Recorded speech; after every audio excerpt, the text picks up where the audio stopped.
Kalau kita biasanya makan dengan makanan misalnya kemudian ayam goreng atau tempe goreng yang kemudian di situ ada kriuk-kriuk bumbu atau tepung begitu ya.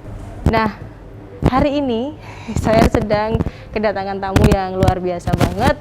Beliau adalah tokoh inspiratif juga, wanita, motivator juga yang menghasilkan karya, bisa saya katakan karya yang luar biasa, yaitu dengan membuat salah satu sajian tepung bumbu serbaguna. Saya sudah bersama dengan Ibu Riza. Ya, Assalamualaikum, apa kabar Bu Riza? Alhamdulillah sehat Mbak Nia. Alhamdulillah. Bu, saya ini benar-benar terinspirasi sekali nih. Kalau kita biasa tahu produk-produk yang ada di pasar misalnya, kemudian ada tepung bumbu dengan beragam brand ya Bu ya. Ini dari Jawa Timur berhasil menciptakan itu, dan beliau adalah Bu Riza. Bisa diceritakan Ibu, gimana awal mulanya? Jadi gini Mbak Nia, jadi zaman dulunya memang kebetulan saya dan suami itu kan memang bisa dibilang karyawan juga ya, awalnya begitu. Terus kami itu selalu dipindah-pindahkan tugasnya, jadi lama-kelamaan nggak nyaman juga.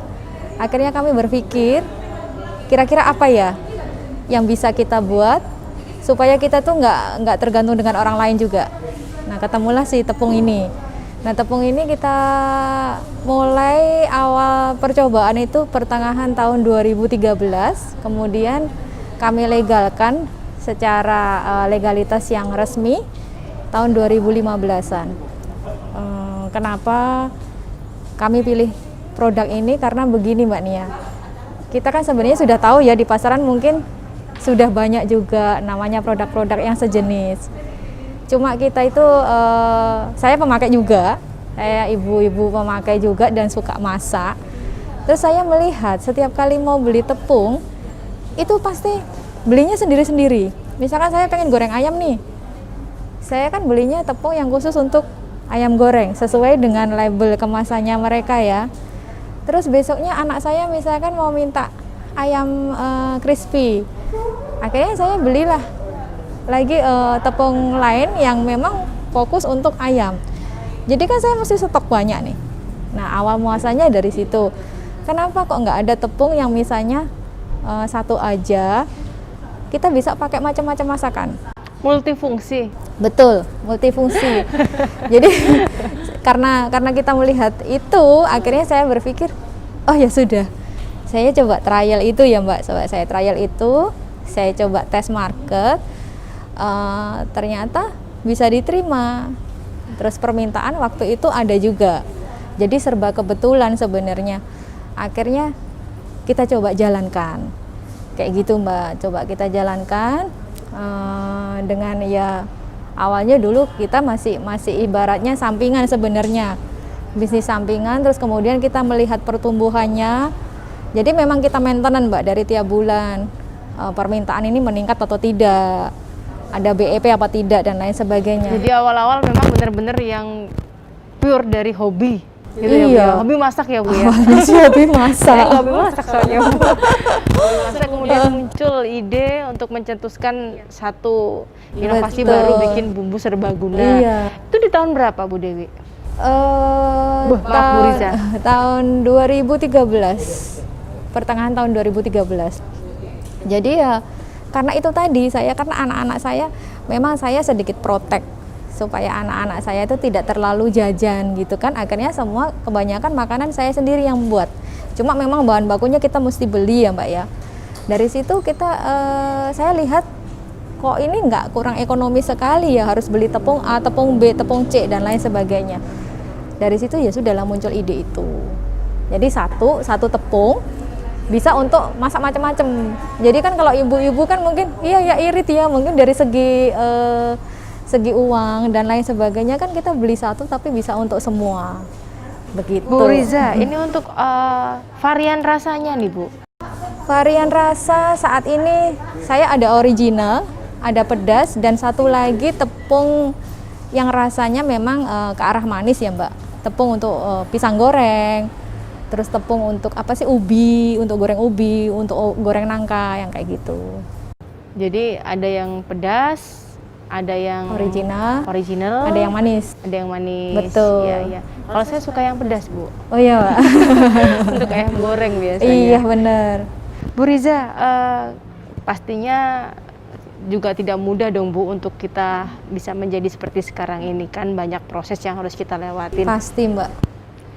Boleh diceritakan sedikit Bu, prosesnya bagaimana nih Bu membuat hingga bisa berproduksi seperti sekarang?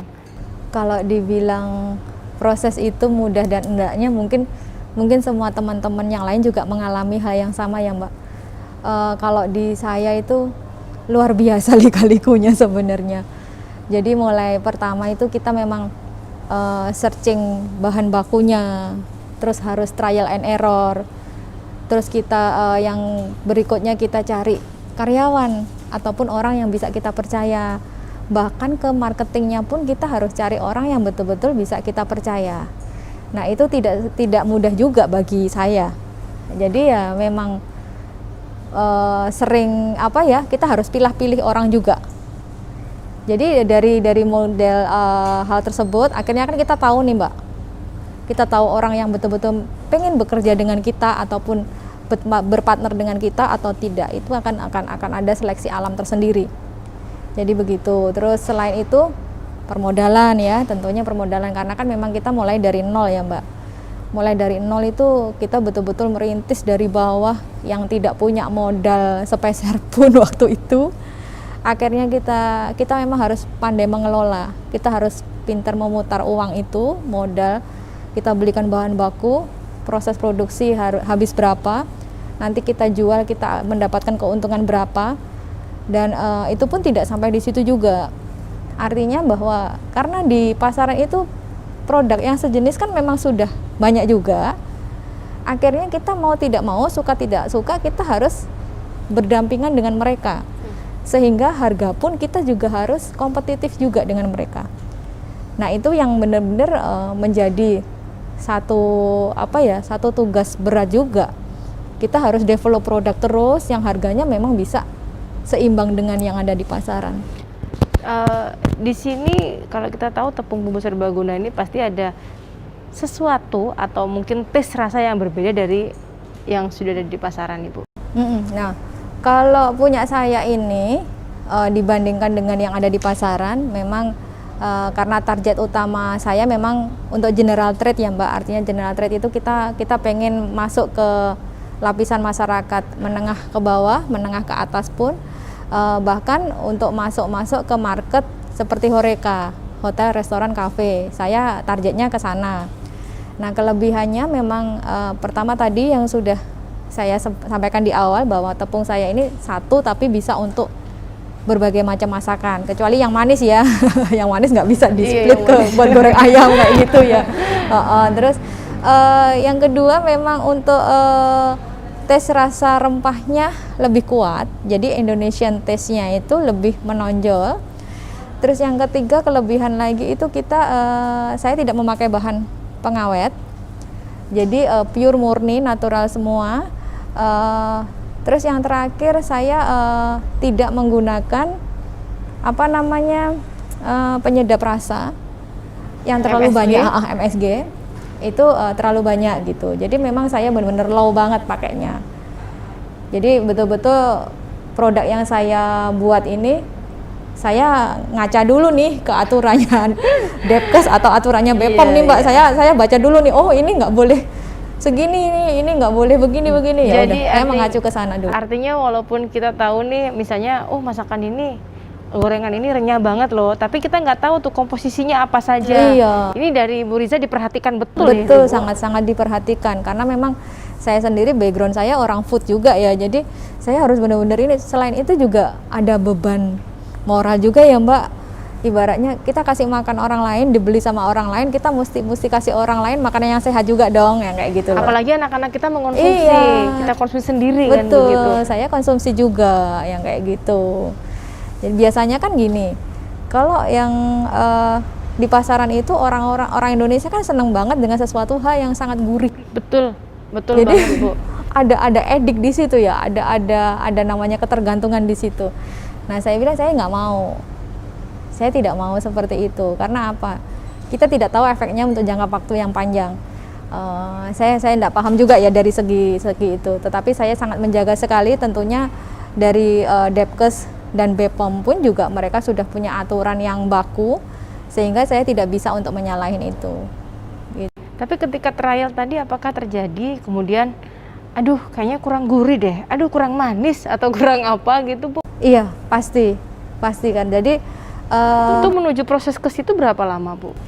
Jadi begini Mbak, kalau saya sendiri sih, sistem kerja saya punya target nih. Misalkan dalam 1 tahun ini saya harus membuat produk berapa banyak, harus launching berapa banyak misalkan gitu. Sehingga saya breakdown, saya harus trial itu selesai dalam jangka waktu berapa lama, yang seperti itu ya.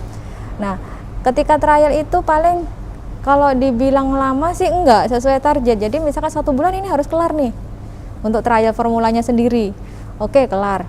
Nanti kalau formula sudah oke, kita harus masuk legalitas dulu. Jadi berbarengan. Legalitas jalan, desain kemasan jalan. Ketika itu semuanya sudah oke, kita tinggal langsung launching. Tapi kita launching pun juga enggak bisa yang terlalu harus buru-buru launching, tidak. Saya bilang kita harus tes market dulu. Saya undang semua tim marketing saya, teman-teman yang di lapangan. Saya sharing ke mereka dulu. Saya kasih tester. Kita mau bikin produk seperti ini, kira-kira bagaimana? Di pasaran nanti kira-kira oke nggak? Yang kayak gitu. Kira-kira ada kebutuhan untuk ini nggak? Jadi mereka tetap saya ajak bicara, supaya nanti jangan sampai mereka jual, wah ini loh nggak dibutuhin di pasaran. Kan mau tidak mau mereka yang bekerja di lapangan yang seperti itu. Jadi gitu Mbak. Dari pastinya kesuksesan ini atau keberhasilan menciptakan satu produk unggulan tepung bumbu serbaguna ini kan Ibu nggak sendiri nih, pasti ada timnya. Ada berapa tim Bu atau berapa karyawan Bu? Belum banyak sih Mbak. Saat ini saya masih ada 10 karyawan. Gitu. Jadi ya kita bagi-bagi bersama lah. 10 banyak lah Bu. belum lah Mbak. Sudah banyak. Dan ini berarti pasarnya kemana aja Bu? Target saya sebenarnya untuk yang sudah ada sih Pulau Jawa sudah oke. Untuk luar Pulau Jawa, Pulau Sulawesi, Kalimantan ini masih penetrasi pasar di sana Mbak.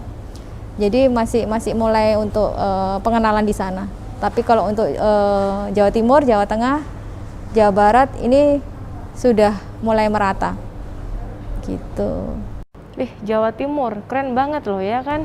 Ada tepung bumbu serbaguna di sini. Jadi ngapain kita harus cari brand-brand yang lain kalau di tempat kita sendiri ada. Begitu ya Bu? Iya betul.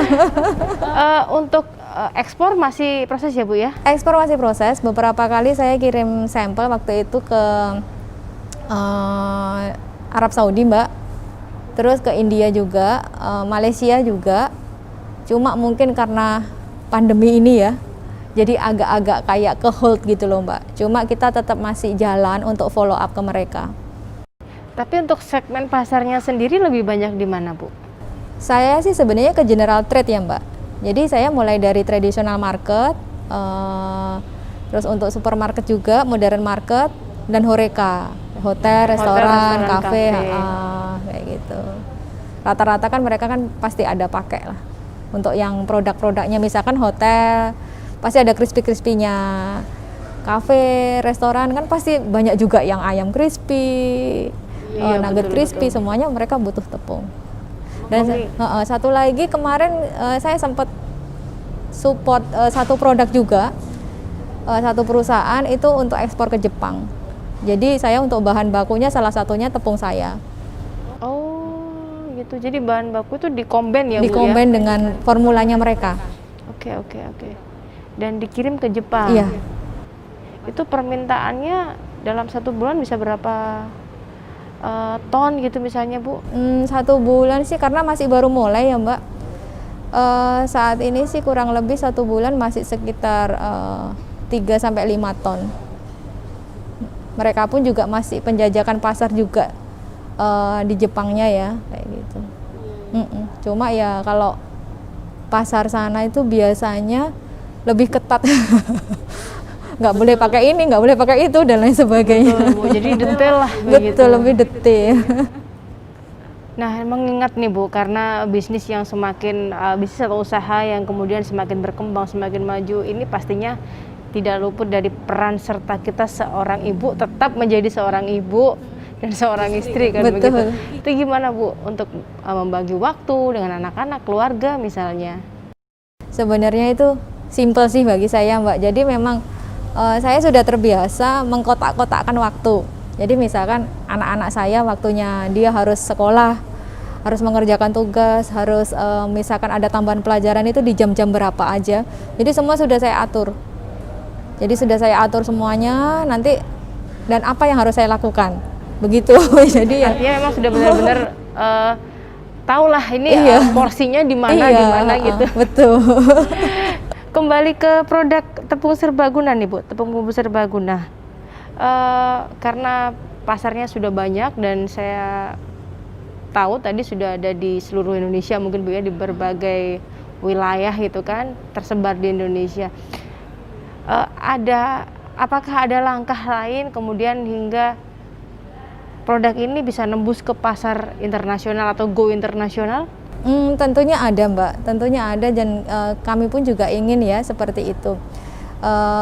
Dari berbagai macam event, kita pun juga mempromosikan produk kita juga. Terus ada beberapa referensi juga, kami juga berusaha untuk memperkenalkan produk kita juga yang kayak gitu. Dan targetnya memang mungkin setelah pandemi ini reda ya Mbak ya, itu kita memang harus banyak yang kita follow up sih untuk pasar keluar gitu. Nah ini pastinya ada satu informasi yang luar biasa juga buat pemirsa di rumah.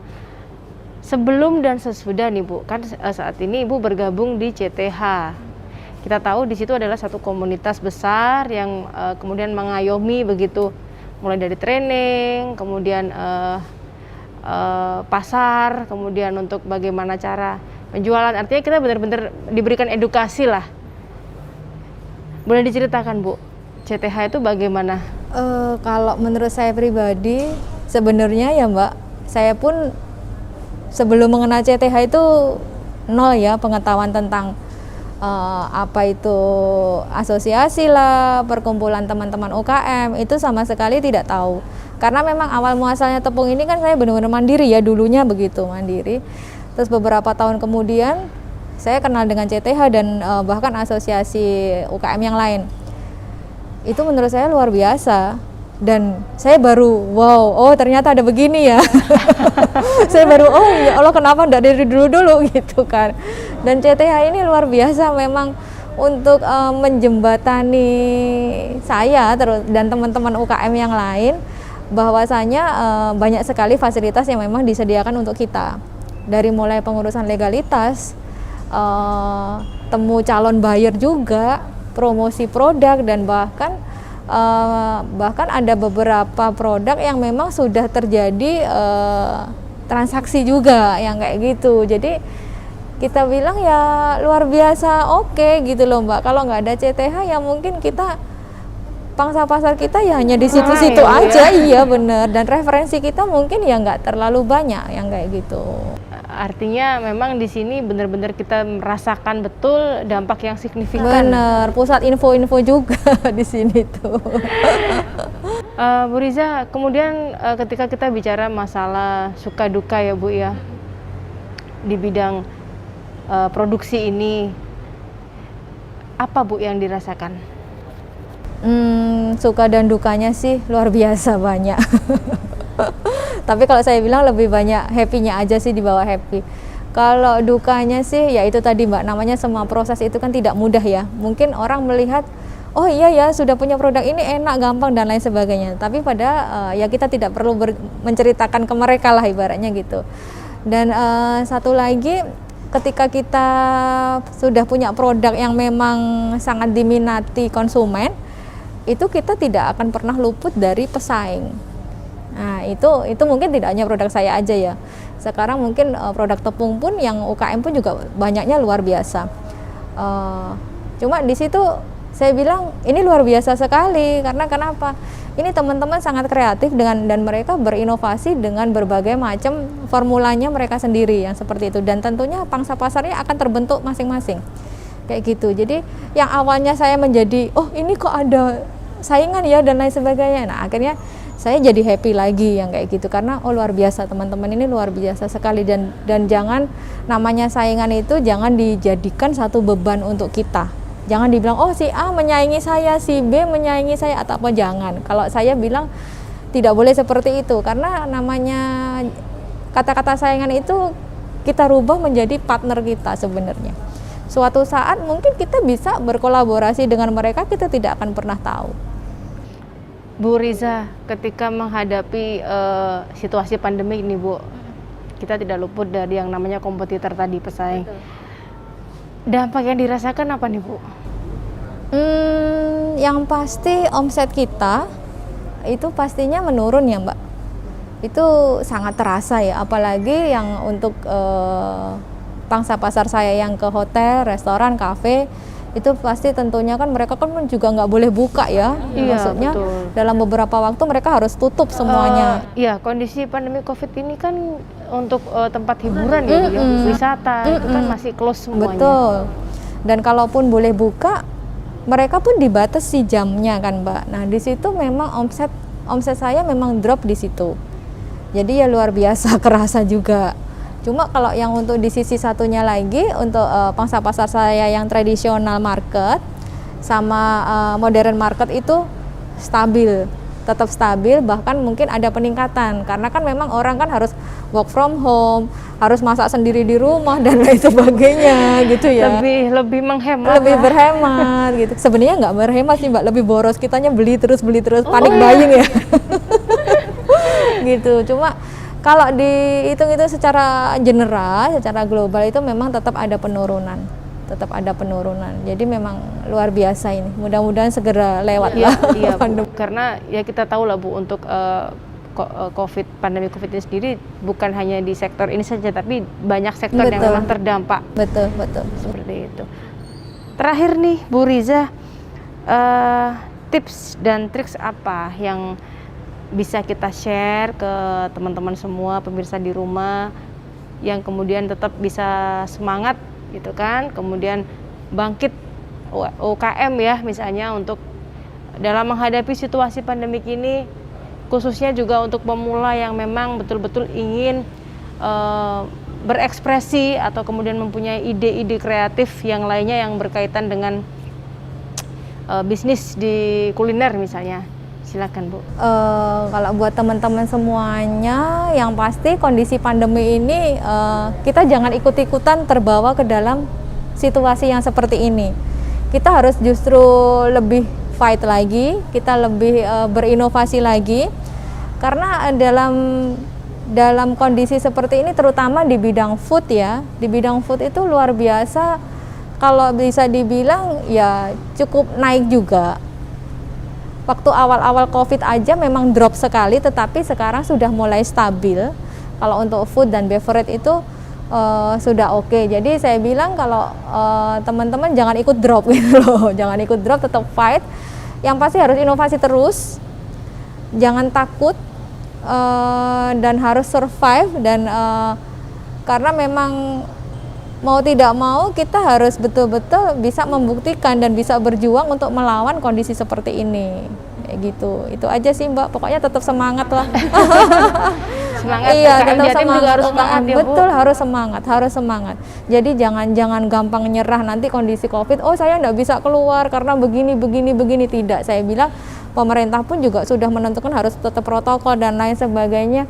Nanti insya Allah kita ada jalan lah. Amin ya rabbal alamin. Pemirsa, tadi informasi saya dan bincang-bincang saya juga dengan Ibu Riza. Beliau adalah sosok wanita hebat yang kemudian mampu menciptakan inovasi-inovasi, yaitu dengan olahan dari tepung bumbu serbaguna. Dan semoga tadi juga bisa menginspirasi untuk pemirsa dan teman-teman semua di rumah. Saya Nia Kurnia pamit, terima kasih dan sampai jumpa. Terima kasih, Makasih Bu Mbak Riza. Nia, makasih.